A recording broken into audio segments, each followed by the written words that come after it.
Olá, boa tarde. Hoje o Veja Entrevista está ao vivo para falar sobre câncer infantil. Estão aqui comigo a psicóloga Renata Petrilli, do GRAAC, e a oncologista Nádila Silva, para esclarecer todas as dúvidas sobre o tema. Sejam bem-vindas.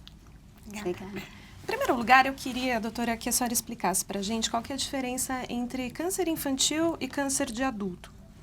Bem, são diferentes. A gente costuma falar que câncer infantil é de origem embrionária.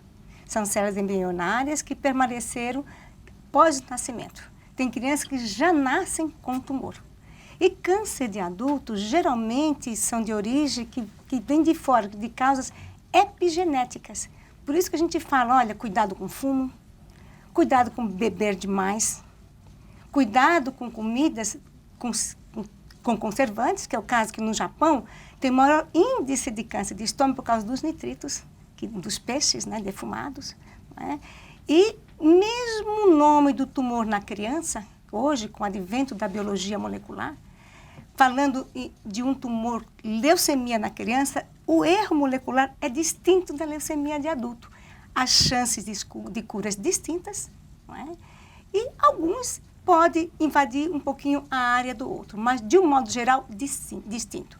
A criança tem sarcomas, mais tumor de origem embrionária e o adulto tem mais carcinoma. Tá, e quais são os principais das crianças? As crianças, os mais frequentes são as leucemias, que correspondem a 30% dos tumores. Em segunda posição, vem os tumores do sistema nervoso central. Após, vem os linfomas, os tumores de partes moles, que a gente chama, não é, que são os sarcomas, os tumores ósseos, os tumores renais, os tumores hepáticos, os tumores que nascem dentro do olho, que nós temos bastante especialidade dentro do GRAAC, que são os retinoblastomas. É? Mas se nós contarmos no câncer infantil, 50% são leucemias e tumores do sistema nervoso central. Tá. São os cânceres mais frequentes na criança. Renata, o câncer é um tema delicado sempre e quando se trata de criança eu imagino que ainda mais. Como falar de câncer com a família, com as crianças? Existe alguma forma? Eu acho que se é muito evidente, né, todo esse campo de investigação, né, de estudo dentro do hospital com o câncer, no que diz respeito aos médicos e aos cientistas, eu acho que no que tange a psicologia, o que a gente está preocupado é justamente o que a notícia causa e o que as invasões no corpo da criança vão causar. Então, a gente divide no meio, de um lado você tem a criança, de outro você tem a família, uma sempre, né, permeando a outra, e sempre preocupado com a notícia, o que a partir da notícia desencadeia em termos comportamentais, como a criança vai reagir bem ou mal, ou vai ter o desencadeamento de vários outros quadros psicológicos, e depois o que vai acontecer com as invasões que o tratamento vai repercutir. A comunicação, ela não tem uma regra. Né? A criança, ela sempre sabe que ela está com câncer ou não necessariamente? Então, ela sempre sabe que ela está com câncer, mas se você for perguntar para cada criança o que é câncer, o câncer não tem para a criança essa representação social que tem para a gente. O estigma da morte, ele é super presente na comunidade. A criança olha o olho da mãe e o olho dos pares, e aí ela entende a dimensão da gravidade do que ela tem. Agora, a criança você vai ter em diversas fases do desenvolvimento, né, em diversas fases do desenvolvimento cognitivo. Então, o que importa mesmo é você olhar para cada criança e cada família e você conseguir comunicar na medida. Então, essa grande preocupação da equipe de psicologia junto a toda a equipe de saúde, né, de todos os profissionais da saúde, é tentar relativizar uma comunicação que seria padrão para a singularidade de cada família. O que é possível escutar e dizer para cada família. E, doutora, em relação ao tratamento, o tratamento é sempre invasivo, sempre tem quimioterapia, depende de cada caso? Quando a gente planeja uma criança portadora de câncer, o tratamento é sempre invasivo. Porque mesmo que sejam tumores de baixo grau, que fará somente uma cirurgia, ela já tem a invasão de uma cirurgia.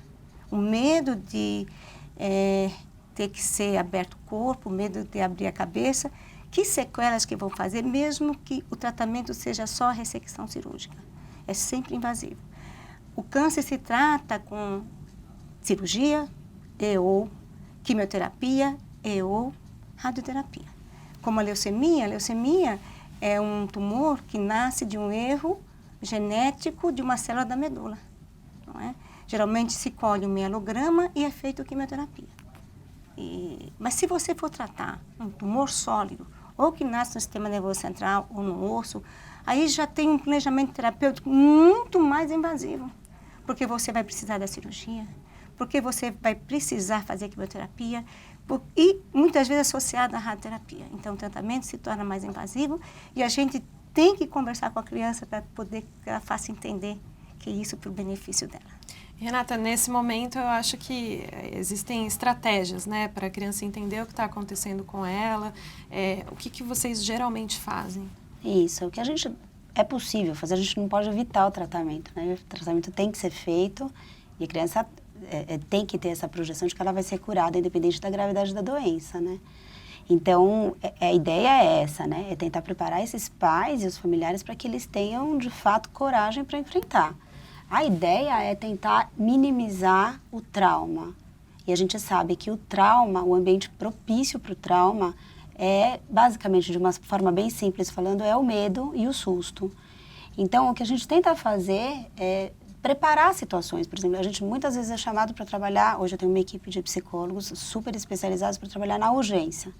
Então, isso significa que são nas situações de punções, dos exames laboratoriais, os exames enfim, invasivos, em geral invasivos, que a criança tem que passar durante o tratamento. Então, assim, uma das técnicas, além de toda a conversa, mas uma das técnicas é que eu trouxe há muitos anos atrás dos Estados Unidos um boneco que ele mimetiza. Ele é um boneco oncológico, neuro-oncológico, e ele tem, na sua constituição, ele tem como você brincar com a criança e demonstrar vários dos procedimentos, né? Então, tem o porte, tem ao lado do coração, e as enfermeiras são super solícitas, então elas emprestam para a gente muito material hospitalar, né? Que já foi usado, enfim, que a criança olha, né? Que ela dialoga com aquilo todos os dias no hospital. Isso é um recurso. Aí você avisa, olha, isso aqui você vai ter que fazer e vai doer, pode ser que doa um pouquinho, vai ser assim assado. Você prepara para evitar o susto. Então, sabe o que acontece? Hoje em dia virou uma cultura, como já faz muito tempo, virou uma cultura. Então, as mães vão procurar, né? Elas vão procurar ajuda, a gente tem uma residência grande também, as residentes circulam com os bonecos, são vários, pelo hospital, então isso desperta o interesse e eles vão procurar pedindo, né, para brincar. Então, ele é usado tanto numa situação de rotina, como nas situações de urgência, né, que a gente é chamado para atender, para acalmar os familiares, para tentar fazer um diagnóstico situacional, o que está acontecendo naquele momento, se a criança está numa situação de horror, pânico, se ela tem uma fobia, o que aconteceu. Entendi. E, doutora Nájila, o diagnóstico precoce é possível do câncer infantil? É possível.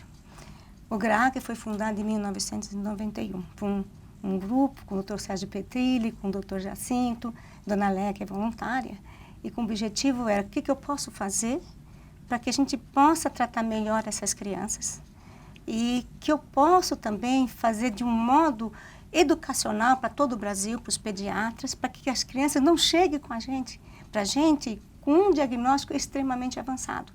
Tumores que eram de partes moles, enormes, com metástase já pulmonar. E tem sintomas? Né, tem sintomas. Aí foi a parte educacional de todos nós, todos os professores do GRAAC, dando aula para todo o Brasil, em que falava assim, olha, muitas vezes se confunde sintomas de doenças pediátricas a dor de cabeça. Mas quando vai ser importante a dor de cabeça? Então a mãe fala, doutora, eu passei no pronto-socorro, insiste para a gente falando que passou. E ficou postergado o diagnóstico. Quando uma persistente, que aumenta em frequência, acompanhada de alteração, não é, neurológica, acompanhada de alteração visual, ou de déficits motores, ou de uma neuroendocrinopatia, por exemplo, dor de cabeça, mais diabetes insípidos. Então, a gente começou a fazer a parte educacional e é possível, sim, fazer diagnóstico precoce. E, mais do que possível, é fundamental. Uma coisa é você tratar um tumor pequeno, no estadio pequeno, não sendo metastático. Essa criança, além de ter a maior chance de cura, ela vai ter chance de não ter sequelas, não é? Então, visando tudo isso, que nós temos uma sociedade brasileira SOBOP, que também participa da parte educacional, e nós temos residentes, estagiários de todo o Brasil, que dissemina também quando se formam, para poder ensinar câncer infantil no Brasil todo. E doutora, agora pensando nos pais, o que a senhora pode dizer para eles em termos de sintomas? Então, dor de cabeça que não passa? Dor de cabeça que não passa. A criança que tem uma dor óssea também persistente. A criança que está anemiada, uma febre esquisita, que vai e não tem origem. A criança que começa a aparecer carocinho no pescoço, que é um inchaço, uma adenomegalia, que só cresce, apesar de tomar antibióticos, não é?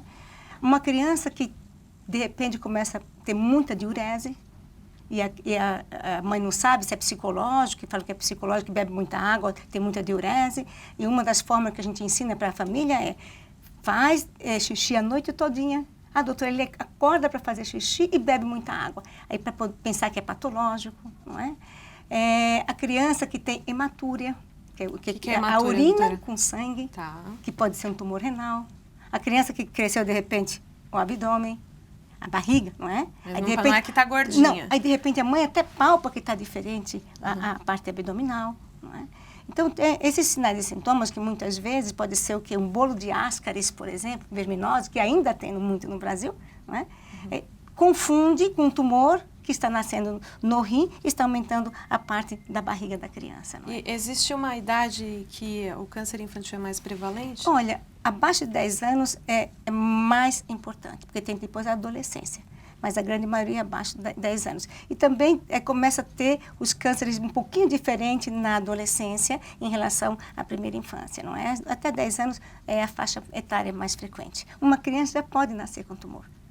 Não é? A gente, muitas vezes, durante o pré-natal, o colega já fala, essa criança está com tumor cerebral, ou dentro do coraçãozinho, ou, não é? Ou na órbita. Eles conseguem já diagnosticar. E o neurocirurgião ou o especialista ou oncologista está preparado para recebê-lo e fazer cirurgia. A gente tem criança que com 15 dias faz uma neurocirurgia para tirar um tumor cerebral. E está maravilhosa, está uma moça hoje em dia. A tecnologia evoluiu tecnologia. bastante. E isso só é possível porque tudo melhorou no mundo. E a gente tem essa possibilidade de tomar conta da criança com muita expertise, porque o GRAAC nos proporcionou isso, que foi o nosso sonho, que foi concretizado. Aliás, vai concretizar mais ainda. Renata, qual que são as principais dúvidas que você escuta dos pais? Você sabe que todo mundo me pergunta isso, né? E é engraçado, porque eu falo que assim, se você escutar mesmo de verdade, a gente ajuda a elaborar uma dúvida. Então, tem muito pai e mãe que chega tão aflito que não consegue nem formular uma pergunta, né? Mas as dúvidas, elas vão desde assim, uma coisa que é muito estigmatizada é a questão do cabelo, né? Que vai cair, se vai crescer de novo, se não vai.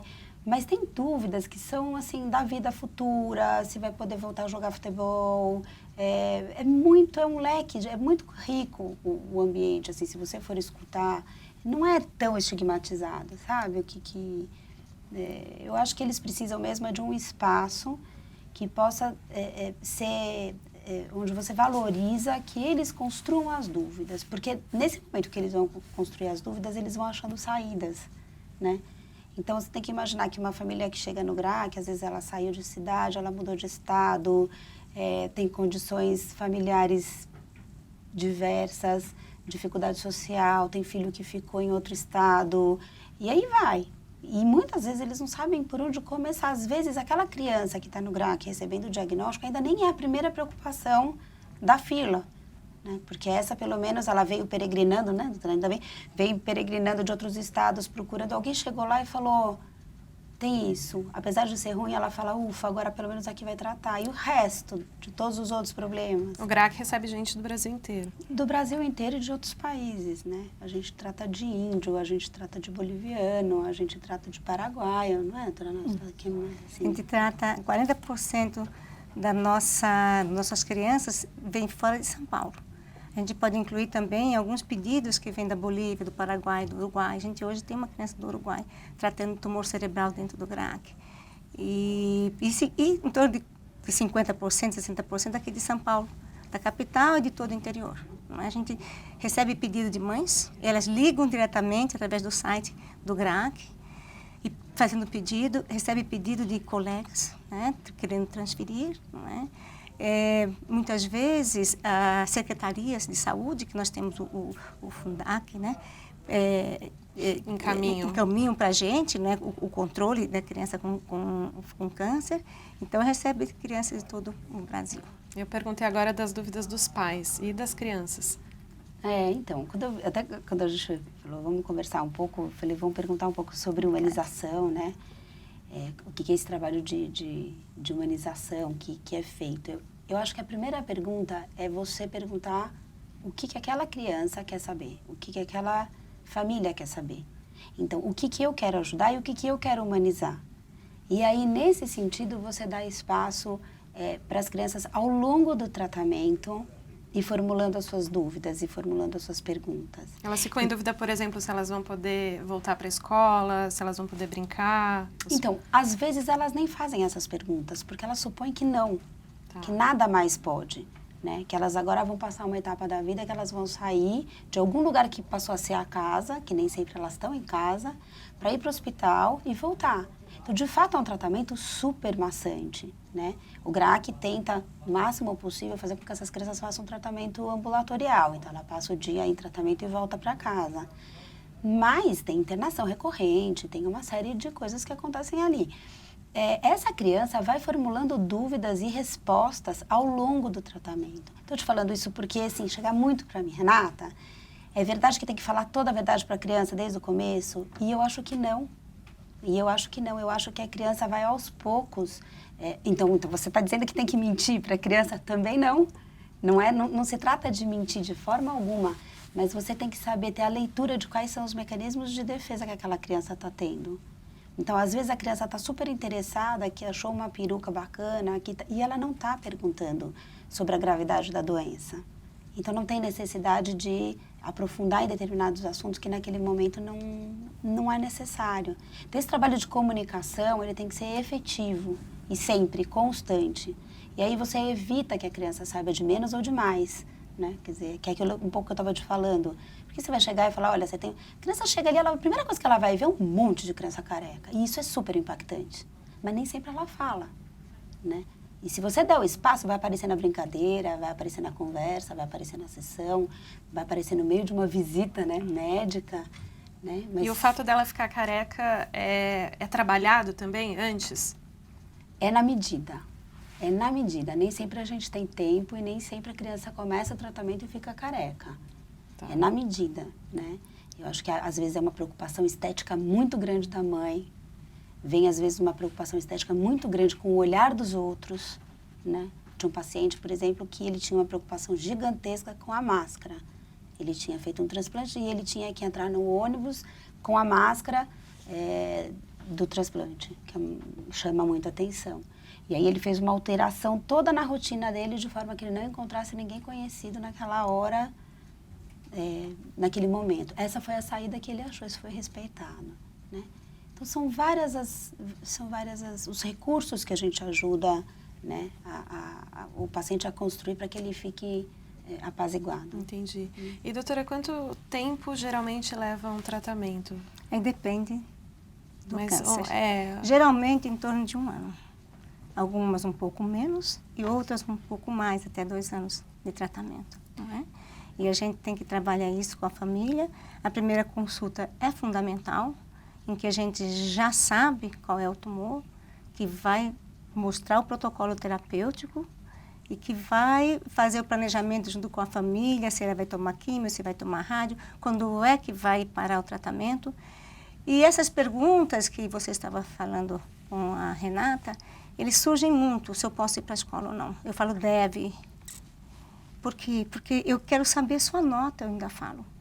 Porque você imagina uma criança numa idade escolar em que ela teria que estar brincando, ou indo para a escola, ou brincando de boneca, jogando bola, e de repente ela se vê dentro de um hospital. Alguns que fazem quimioterapia com baixas doses conseguem ainda frequentar a escola normal, mas os outros não. Eles ficam muito tratados. com bastante sofrimento por causa da quimioterapia de altas doses. E a gente tem, dentro do GRAAC, uma escola oficial pelo MEC. E a gente, enquanto é uma escola fora da escola. A nossa escola tem um vínculo com a escola da criança, que pega toda a matéria, não importa de onde que ela seja, tem essa comunicação. Os professores são professores treinados, não é? Em dar aula em hospital, tem até residência lá sobre isso. E as crianças não perdem a aula. E a coisa mais digna que eu posso dar, que quando eu falo, doutora, posso ir para a escola? Deve, eu quero saber a sua nota, porque nós estamos dando esperança, porque nós estamos cobrando, e ele sabe que ele vai curar. Ao contrário de falar, não precisa fazer nada. E nós sabemos que hoje, muito da parte do que nós fazemos de tratamento, não depende só de mim, não depende da doutora Renata, não depende, é uma equipe toda integrada. E a mãe parceira, acreditando. A gente pode, com isso, fazer com que a defesa da criança, a gente fala que acordar os linfócitos, ter que a imunomodulação, nos ajude a tratar. Uma criança muito deprimida, que a gente tem a parceria com a psicologia para nos ajudar o tempo todo, não é? Ela pode não sair tão bem como uma criança que acredita que vai para a escola. Tem criança que tem aula de inglês, português, física. Dependendo do nível em que está, ela vai ter o professor pertinente. E eles geralmente, todos adoram ter aula. E doutora, um pouquinho antes da gente começar, a senhora estava me contando que começou isso muito tempo atrás. Isso. O que a senhora viu em termos de evolução? Ah, muito. Eu comecei a oncologia em 80. Né? Começamos o GRAAC em 91. E o Dr. Sérgio Petrilli, que encabeçou, esteve do lado dele há muito tempo atrás para a gente chegar a fundar o GRAAC. O GRAAC é uma instituição filantrópica sem fins lucrativos, que tem como objetivo tratar a criança e o adolescente de câncer com maior índice de cura, em torno de 70%, que é conseguido em outros países desenvolvidos, não é? E que começamos numa casinha que temos um hospital. Porque muitas vezes falam assim, mas você é ótima. Não basta um médico ser ótimo. A gente tem que ter o quê? Infraestrutura. O GRAAC é excelente. O GRAAC é excelente porque ele tem pessoas do bem que ajudam a gente todo mês fazendo doação. Tem os incentivos fiscais, pessoas físicas, jurídicas, 90%. Olha, nossas crianças são do SUS. E também 90% do dinheiro vem do GRAAC. Olha aí, 90% do SUS, porque senão nós não fazíamos uma medicina que mudou, que a gente não sabia direito o nome do tumor. Hoje a gente sabe o nome do tumor. A biologia molecular. E para isso, o que eu vou fazer? Uma terapia individual. Porque muitas vezes tem o mesmo nome do tumor e com riscos moleculares distintos. Uns vocês tratam mais e outros a gente precisa tratar menos. Isso é a evolução. No GRAAC nós temos biologia molecular, tem o maior banco de tumor da América Latina. A gente participa de protocolos internacionais. Tudo para bem tratar o paciente. O nosso chefe, o Dr. Petrilli, nos incentiva o tempo todo a que a gente saia para congressos. Toda a equipe, não só médico, toda a equipe clínica do GRAAC é incentivada a isso. Então, é você falar assim, eu posso falar como oncologista pediátrica. Um dia eu comecei e tinha um sonho de ser cidadã, porque todos nós somos cidadãos. Eu sou uma cidadã oncologista, especialista no tumor do cérebro. E hoje eu tenho o que fazer para uma criança que não importa a cor, não importa se tem dinheiro ou não. É para todas as crianças igual, o maior nível de tratamento e tenho condições de fazer pesquisa, trazer essas terapias-alvos famosas com estudos clínicos. Elas podem se beneficiar, algumas podem aumentar a sobrevida até curar, não é? E só devemos isso à instituição, que é um bem público nacional. Doutora, eu queria agradecer muito a sua presença, parabenizar as duas pelo trabalho. O nosso tempo, infelizmente, está se esgotando, mas muito obrigada. Obrigada. Obrigada. Você. O Veja Entrevista termina agora. Obrigada.